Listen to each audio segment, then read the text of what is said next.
ខ្ញុំសុំចិត្តពុកម៉ែក្នុងគ្រួសារបញ្ហាហើយសុំចិត្តពុកម៉ែគុំតតែងគ្នា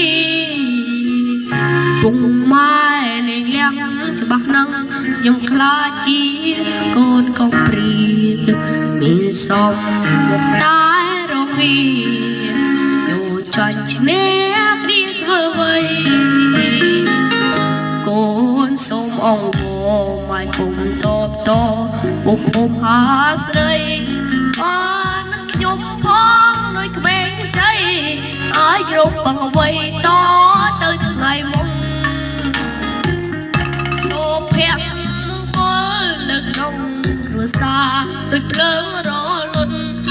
ក៏ត្រូវรู้នៅអស់ក្រីតុងបើសិនមកពង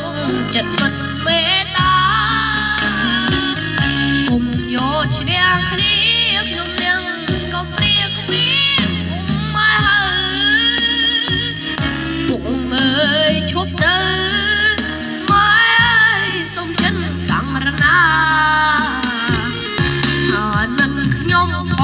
ងដែលត្រូវជាកូនកំពុងសង្សារតើឲ្យខ្ញុំរួមយ៉ាងណាបើគ្រួសារមានក្តីសុខ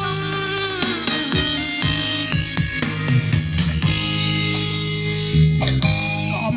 ណប់ទាំងពេញបើពុំម៉ែបែកកូនអ្នករងទុំគេទឹកប្រែតែថ្ងៃមុខអងវម៉ែពងឈុំឆ្លោះគ្នាទៅចង់ឃើញពុកម៉ែមើលថែស្រឡាញ់គ្នាដល់សអស្កើខ្ញុំជាកូនក៏អាចរួមនៅមានពុកម៉ែហើយដូចគេដូច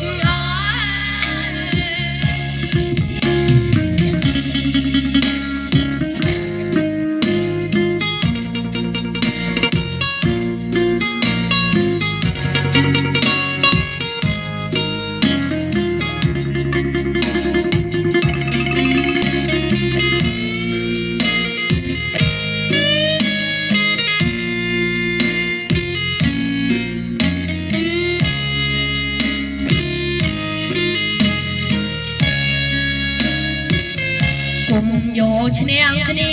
ខ្ញុំនឹងក៏ព្រាគ្មានពុកម៉ែហើយពុំអើយឈប់ទៅម៉ែអើយសុំចិនកាំរណាអានិតខ្ញុំផងដែលត្រូវជាកូនកំពុងសង្សារតើឲ្យខ្ញុំរួមយ៉ាងណាបើគ្រួសារក្តីសុខ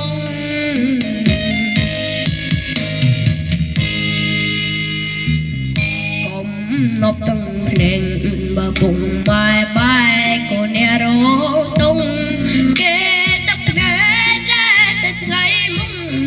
អងវម៉ែពងឈុំឆ្លោះគ្នាទៅចង់ឃើញពុកម៉ែមើលថែស្រឡាញ់គ្នាដល់សងស្កើខ្ញុំ